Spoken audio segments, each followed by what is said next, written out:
Welcome to another video of this Cloudways series. In this video, I will show you how you can create Laravel website with Cloudways. For that, go to cloudways.com, then go to the applications server, then click on the applications, add a new application, select the server, we select the test server, add application. Now you need to change the WordPress to Laravel, put the name, add application.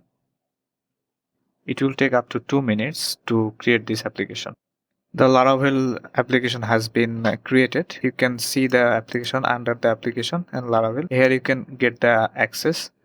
This link you can see the website. This is the Laravel demo website. So here you have the database informations, database name, username and password. And to access the file, you can add FTP users here to upload the files. To upload your Laravel application, you can create FTP users and upload the files using FileZilla that I already shown you on another video. Thank you for watching this video. Please like and subscribe to this channel.